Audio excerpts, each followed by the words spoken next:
Hello everyone, welcome to the new episode of FBO Consulting Podcast. Today we have a pleasure to host Lee Russell, Managing Director of Horizon Aviation Solutions. Our discussion will revolve around operations of fixed-base operators and also training and compliance needs for aviation ops restart. Hello Lee, and thank you very much for joining us today. Thank you for having me, Hubert. It's a pleasure. With 20 years of experience in the industry, tell us a bit about yourself and your aviation career. You have covered a complete progression and I'm really keen to hear all about it. Thank you, Hubert. Yeah, so 20 years in aviation. I started out at London City Airport in November 1999, and I joined as an airfield operations officer, which was responsible for wildlife control, runway inspections, compliance inspections, land allocation,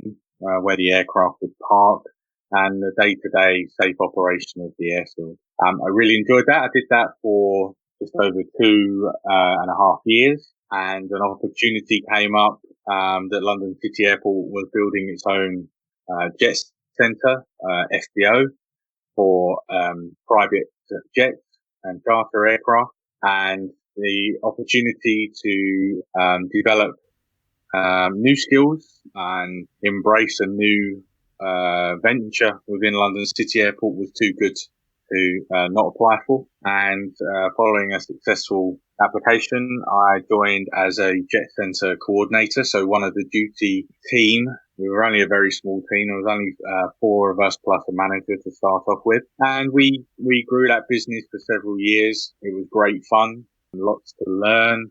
I learned a lot about the industry, and I really thrive in the atmosphere of delivering for our customers, both the airlines we looked after and the companies we looked after, and also our passengers, which was really unique. You had this whole opportunity where you were part of everything from booking this flight into the airport, arranging limousines for the passengers, crew cars, hotels, catering, the laundry from the aircraft, any other request that was required, maybe a meeting room in town, booking that, to when the aircraft finally arrived on the day and seeing all the preparation work you had done to the successful arrival of the flight and the departure, arranging all the immigration and customs clearances.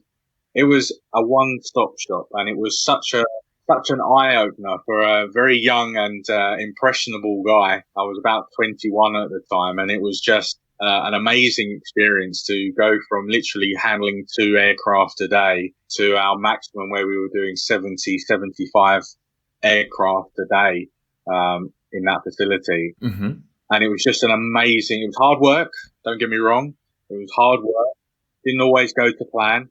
But it was just an immersive experience, meeting so many great crew, passengers, and the operating teams. And I did that for a period of time from 2003 till about 2007. And I worked my way up to the jet centre manager role, and we did many firsts. We were the first jet centre to have a quality management system. We were voted NetJets Europe Best FBO in 2007. And these are amazing experiences that I don't know, Hubert, in terms of life, learning, I don't think I'd ever be given that opportunity again. The learning curve was superb. I was eternally grateful. It was a once in a lifetime for sure. And then It does sound like an amazing experience, I must admit. Especially if you mention and explain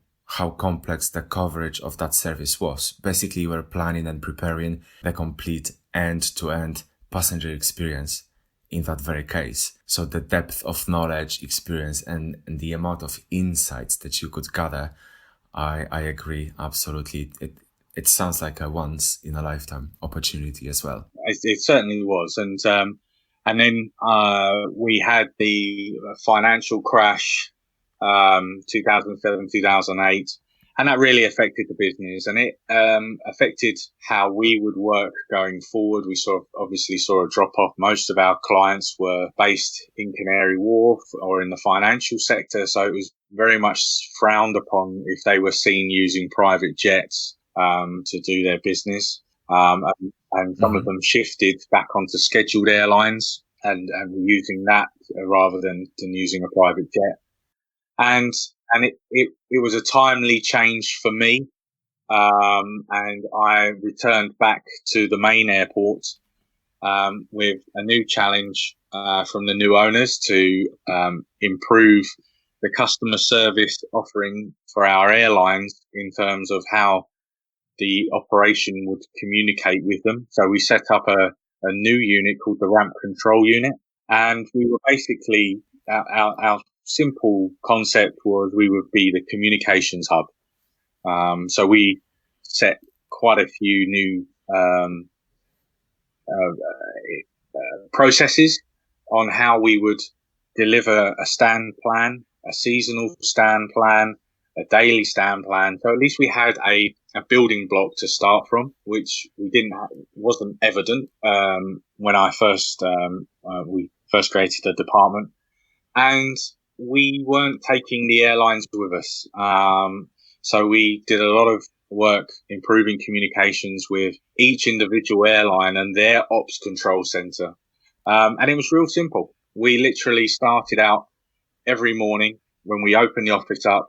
We would do a round phone call to all the airline operations centers and just say, hey, look, here we are. This is what we're planning today. Is there anything that's happening in your network or schedule that could potentially affect us here or make us aware of? Are you doing an aircraft frame swap at London City that we can help you with?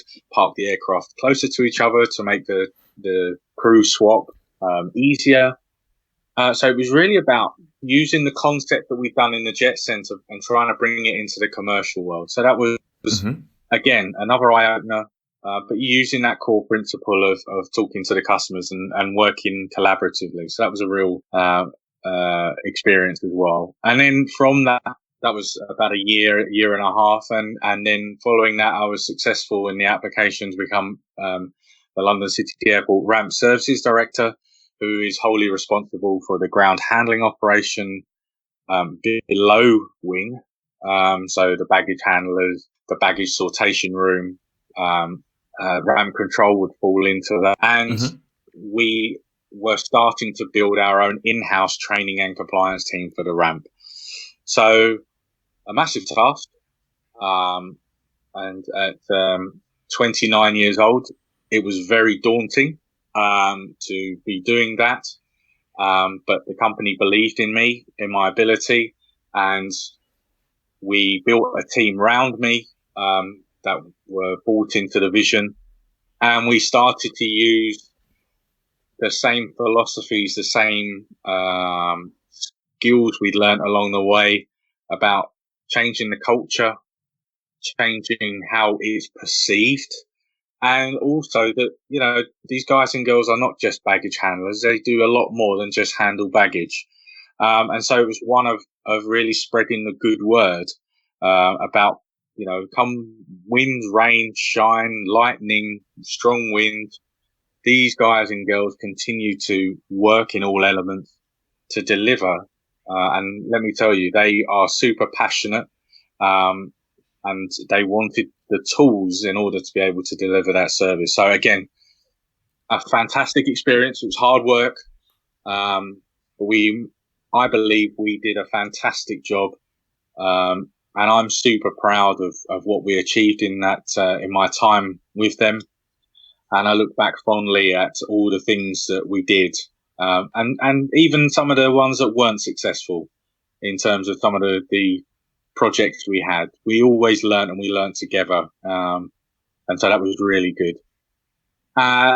Following that, I did a year of project work for the baggage system upgrade that was needed. And we introduced a baggage reconciliation system as part of the new IATA directive that we had to do, which was good because it really lent on the experience and engaging with the teams to do that. And then my final role was Director of Aerodrome Compliance. And that was really ensuring that we as an airfield and airport were compliant with all the regulations. So from the Civil Aviation Authority to Health and Safety Executive, and ensure that we were reporting the good and the bad and investigating thoroughly, training and compliance for both the ramp teams and the security teams, at the ID centre, ensuring we were up to date with all the Department of Transport requirements for pass issuing, and again, a really varied role. And also in that was the environment and technical ops team, so ensuring that we were doing everything we could to be a good neighbour, ensuring the aircraft noise contours were compliant. Aircraft weren't doing noisy departures or anything to upset the neighbours within the guidelines issued by Newham Council. So again, a real cross-sectional client in terms of who we were trying to work with, from the general public to local government authority to the regulator, and also to our own team. So a really varied role, and one I really enjoyed. And that was it went in a flash, the 20 years at London City. It also sounds like a very busy 20 years and full of experience and learnings. It also sounds like you are well equipped to bring all that experience into your new consultancy venture as Horizon. Yes. So it's been since leaving in November, it's been a time of reflection and looking at what the next challenge could be. It's sad to see what's happened with COVID-19, both obviously on a personal level with the death toll and what's happening around the world, but also from a business and a passionate respect about aviation. And we're all hoping that it recovers. But first and foremost, it's about the health and safety of people, right? So it just seemed like if I created the company, and when the world was ready or will be ready, I will be able to give back some of those lessons that I learned over the 20 years, some of that experience and some of that real hands-on life experience, with no disrespect to people who've been to university and got degrees. That's absolutely, I would encourage that. But I look at my 20 years as my university degree, and I really am passionate about empowering the staff, empowering your people you work for and work with, to work collaboratively and support each other. And I feel that with that experience I have and the disciplines I've learned, from jet center FBOs, baggage handling operations, the aerodrome compliance side, and I feel that I can offer something. And I think for me, in order to give me a platform to do that, it really steered me towards setting this consultancy up, to be ready to help support. And I think the key bit really from my perspective is really about, there's three parts to this COVID-19 part. There's the react, and then there's the stabilize, and then there's generate. And I think, everyone is handling the react part right now, as we start to see the aviation world start to turn again. It's about stabilizing it and then generating and growing again. And I feel in the stabilize and generate bit, I could really add some value to companies, or and their teams. So it's really about being ready, Hubert, that, when that time is there, I'm ready to help, stabilize and generate, and grow. Well, Lee, it's really great to see you back in the business. And like you say, now the times are difficult and tricky for everyone. So the experience and sort of this collective approach to the restart and planning and then looking into the future will be critical into the coming months. Yeah, and I think the key thing there, Hubert, as well, is around the collaborative working. We're all in this together, and it's great to see already. There's quite a lot of solidarity around. Obviously, people who are going through difficult times, who've either been made redundant or are in that consultation process. It's great to see on platforms like LinkedIn and other networks, people rallying around people and sharing knowledge and networking to try and help people get back into work again, which is fantastic. You mentioned a couple of times the FBOs. Yes. And it takes us to another topic of our today's discussion, because so far we have spent quite some time and we dedicated a lot of thought into looking into terminal operations or airside operations, but that was mainly from this commercial aviation point of view and scheduled flights and everything. But you do have the experience in operating FBOs, the fixed base operators. So for the benefit of the listeners and our audience, could you please explain what an FBO is?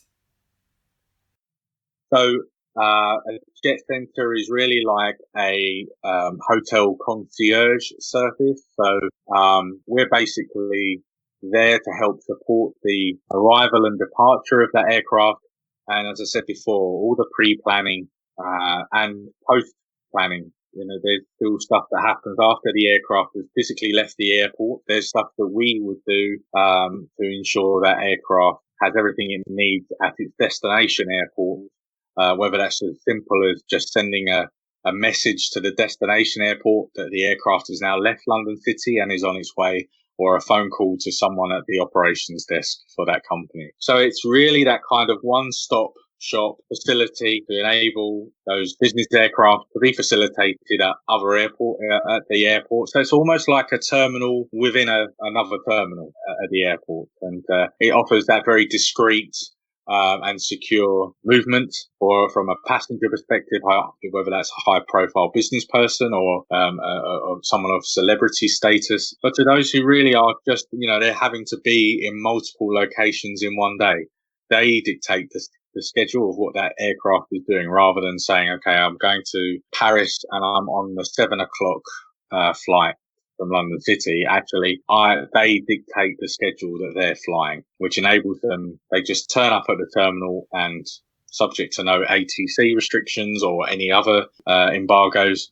they will literally start their engines and go. A terminal within a terminal, you said. How would you describe the main differences between an FBO and commercial terminal? So it's usually a lot smaller, but it usually has, it's quite a luxurious surrounding.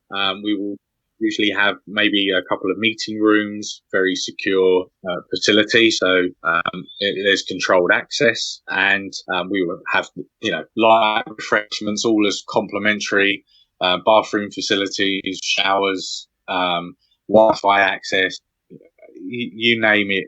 It's really that that VIP experience and a bit more. But it also offers, a really big selling point is obviously that security. There's only you and whoever's traveling on your aircraft, usually in the building.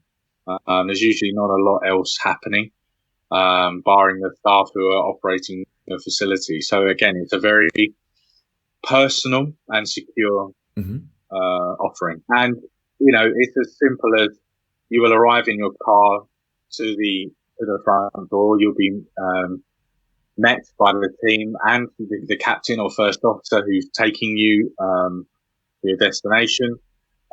It's a security check, and then really there's no 2-hour check-in. As I said, you just turn up, a meet and greet. If you want to use the facilities, you can. If you want to grab a coffee before you go, and then it's literally you walk out to the aircraft and away you go. So it's really designed to offer the passengers that maximum flexibility that when you arrive, you're departing straight away. So there's no 2-hour check-in. There's no, the process can be as little or as long as the passenger desires it to be. From the traveler's point of view, it really sounds like an amazing experience, hassle-free, and everyone or such person, it will be looked after by an amazing team like yours. In terms of operations, however, what would be the key aspects?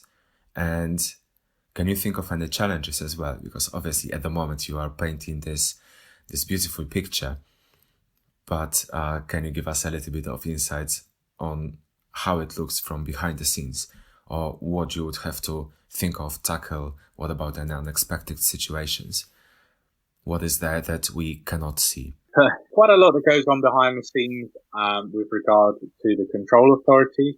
So we used to offer a pre-notification service so that those passengers would supply us their passport details, and we would in essence get to a point where they would be pre-cleared. But now I believe in most FBO they have an immigration officer from Border Force who will attend and almost carry out the same process as the main terminal. But there's a lot of stuff in terms of, you might want to go on your private jet and you love nothing more than Nando's as your catering on your flight. So you would request that and we would arrange for your catering to be Nando's for your flight. So lots of odd requests, some very standard. We had a really good customer experience. A customer was arriving from Zurich on his on a private aircraft. His secretary rang us and said, "Look, he's left his reading glasses in the departure airport FBO. If I give you his prescription, would you be able to get his some reading glasses for him, as he has lots of meetings today, and he will need them?" So we got the detail of the prescription. We sent one of the team to a local pharmacy where they had his prescription reading glasses, and when it was brilliant when he arrived at London City Airport Jet Centre. We were there. We greeted him. We did his immigration clearance, and the team member who went to get the glasses, we made sure that she was the one who presented him with his new pair of glasses. And we just said, "Look, with compliments, we've been informed you've left your reading glasses back in Zurich." He was completely unaware until he realised he checked his pocket and his reading glasses weren't there. And he was absolutely made up that had been achieved whilst he'd been cruising along from Zurich into London City. What a service. And also, it must be like a really rewarding experience that you can offer and deliver this sort of experience and service to your travelers. So from the customer care point of view, really well done. A good team effort all around. And the biggest compliment he paid was he thought they were better than the glasses he'd left behind. Obviously, looking at it from such a personalized journey point of view, can you think of maybe a degree of some sort of area of overlap? So to a certain degree, you already mentioned that you were trying to bring this sort of philosophy from private operations into the scheduled or commercial terminals as well. But in a nutshell now, just trying to summarize this particular topic, do you have like some certain, defined areas of passenger journey that could actually benefit from those experiences or ideas? So for me, Hubert, it's about empowering the staff to make an informed decision. And it's about giving them the data or the insight into being able to make a more informed decision. Some stuff will always happen and go wrong. There's always an element with that when any whether that's a late train or a parcel doesn't get delivered on time, or but it's about when things don't go right, the customer will always that my flight's been cancelled. But it's that aftercare. It's how you attempt to recover from that negative effect that actually the customer always remembers. And to give you an example, we had an unfortunate occurrence where we had managed to damage an aircraft on our ramp. But it was a minor damage, but it was enough that we wanted to ensure that the engineering team were called, and an informed decision was made. And I did nothing more than just pick up the phone to my opposite number in the airline. I said, I'm really, really gutted this has happened. We're doing this. If there's anything else we need to do, I'm here, and I want to put this right as best we can. And I always remember the review, in effect, the next day, once we'd recovered from it. And it was great to receive a phone call from the chief operating officer of that airline and reassure us. Actually, it was nice. He wanted to talk to the agent who was involved, one to make sure his welfare was okay.